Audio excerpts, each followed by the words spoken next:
महावीर स्वामी की देशना हम सबको सुनने के लिए मिल रही है। भगवान जो कह के गए हैं वह सब हमारे पूर्वाचार्यों ने शास्त्रों में लिपिबद्ध किया है और वह हम सब अध्ययन करके स्वाध्याय करके अपने अज्ञान को दूर करते हैं और ज्ञान को प्राप्त करके अपने मोक्ष मार्ग पर बढ़ रहे हैं। इस पंचम काल में मोक्ष मार्ग है, उस मार्ग पर चलते हैं और प्रतिकूलताएं ज़्यादा हैं। पंचम काल में अनुकूलता कम, प्रतिकूलता ज़्यादा है। इस पंचम काल में मोक्ष मार्ग दिखाई नहीं देता। चतुर्थ काल में साक्षात मोक्ष तैरता हुआ नजर आता है। साक्षात मोक्ष मार्ग तैरते हुए का अर्थ है कि यहाँ मुनि बने और रिद्धि हो गई, सिद्धि हो गई, प्रसिद्धि हो गई, सामने दिख रहा है, केवल ज्ञान हो गया। तो ये सामने तैरता हुआ मोक्ष मार्ग है। साक्षात मोक्ष मार्ग हमारी नजरों से दिखता है। इस पंचम काल में यदि मोक्ष मार्ग दिखता है तो दिगंबर मुनियों के माध्यम से दिखता है। यदि ये मुनि महाराज ना हो तो तुम्हें सामने मोक्ष मार्ग नहीं दिखेगा। और मुनियों को मोक्ष मार्ग इस आगम चक्षु से दिखता है। इसलिए कुंद कुंद स्वामी ने सूत्र दिया, आगम चक्षु साहू। आगम ही मुनि महाराज के नेत्र हैं। इन आगम रूपी नेत्र से ये मोक्ष मार्ग को देखते हैं और अपनी मन की पवित्रता बनाते हैं। यदि कोई कसाय आती है तत्काल वो संभाल करके अपने विचारों को परिवर्तित करके कायोत्सर करके पुनः उस पर स्थापित होते हैं और होना ही चाहिए। यदि शिष्य को डांटना हो तो शिष्य बिगड़ जाएगा। शीशी को डांटना हो तो दवाई बिखर जाएगी, बगड़ जाएगी। इसलिए आचार्य गुरुवर विद्यासागर जी महाराज बार बार कहते हैं आज भी कि शिष्य और शीशी दोनों को डांट चाहिए। उसके बिना उसकी कीमत नहीं होती। बुंदेलखंड में कहावत है कि सीधी उंगलियों घी नहीं निकलता। इस वजह से मैं आप लोगों से कहूं, इस कलिकाल में मोक्ष मार्ग पर डांट डपट कर भी लगाना चाहिए।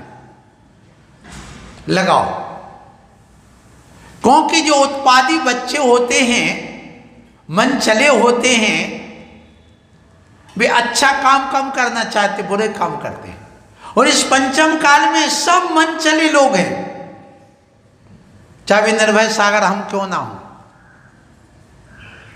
इनको भी जैसे मां डांट डांट करके मार्ग पर लाती है, वैसे अपने मन को भी डांट डांट करके इस मार्ग पर लगाया जाता है।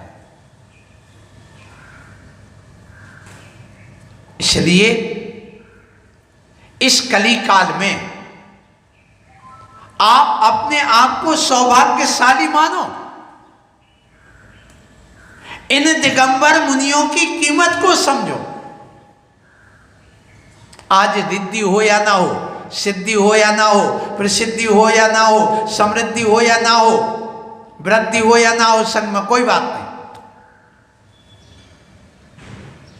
लेकिन अपनी साधना नहीं छोड़ना, अपनी आराधना नहीं छोड़ना, अपने पुरुषार्थ को नहीं छोड़ना, अपने परोपकार को नहीं छोड़ना। क्यों? ध्यान रखो, यदि जब भी सिद्धि होगी तो साधना से होगी। आत्मा की सिद्धि हो या मंत्र की सिद्धि हो, तो साधना से सिद्धि होती है और आराधना से रिद्धि होती है। आराधना करोगे तो रिद्धि प्रकट हो जाती है। इसलिए ना साधना छोड़ना, ना भगवान की आराधना छोड़ना। फिर कहा गया, यदि तुम अपने जीवन में प्रसिद्धि चाहते हो तो परोपकार करो। परोपकार से हमेशा प्रसिद्धि होती है। नेता क्या करता है? ये मुनिराज क्या करते हैं? परोपकार करते तो अपने आप नाम होता चला जाता है। आप ये बताओ, यहां पर बड़कुल जी, महेश जी, आप कुछ लेकर के हम बैठ जाओ बांटने के लिए, पिलो परोपकार के लिए। चलो कुछ नहीं, आज हम सबके लिए एक बोतल पानी देंगे शुद्ध पीने के लिए। कल तुम आ गए यहाँ, चलो आज हम सबको नाश्ता देंगे, गरीबों को बटाएंगे, आज हम सबके लिए कंबल बटवाएंगे। तो ये जो तुम परोपकार कर रहे हैं, अपने आप लोग तुम्हारे गुणगान गाएंगे कि नहीं? आपकी प्रसिद्धि होगी कि नहीं होगी?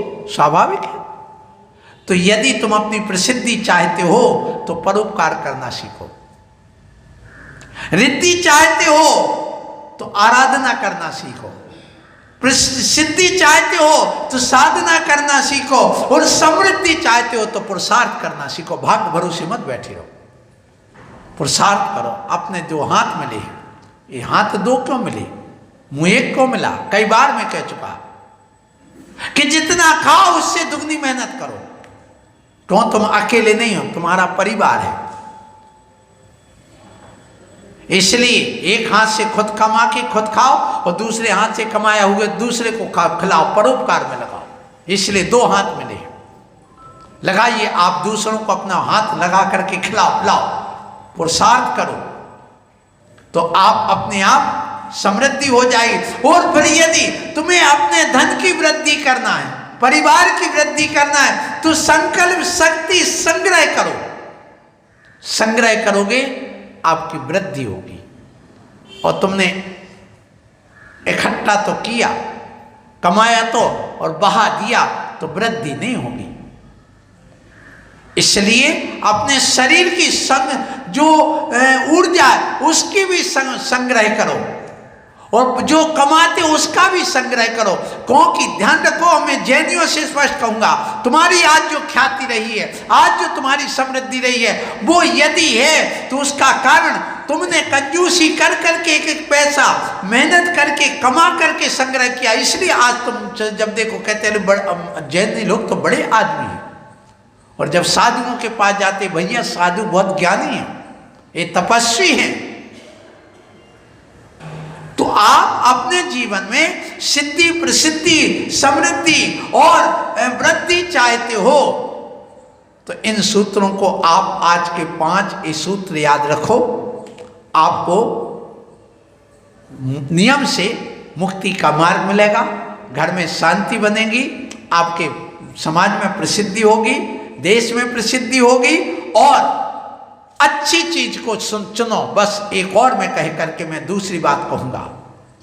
हमेशा तुम्हारे सामने आप लोग प्रश्न पत्र जब हल करने जाते हो तो क्या करते हो? प्रश्न पत्र हल करते समय भैया वस्तुनिष्ठ एक प्रश्न आता है। उस वस्तुनिष्ठ एक प्रश्न में 4 उसमें विकल्प दिए रहते हैं। 4 विकल्प में आप कौन सा विकल्प चुनते हो? सही पर निशान लगाइए। 3 गलत है और 1 सही है। इसका मतलब यह है, इस दुनिया में, इस पंचम काल में 3 लोग गलत मिलेंगे और 1 सही मिलेगा। जब तुम 4 बात सुनोगे, उनमें 1 बात सही है, कल्याण की होगी, और 3 बात अकल्याण की होगी। आप किस पर निशान लगाते? सही पर कि गलत पर? बोलो। सही पर लगाते ना, तो आपने चुना किसको? सही को।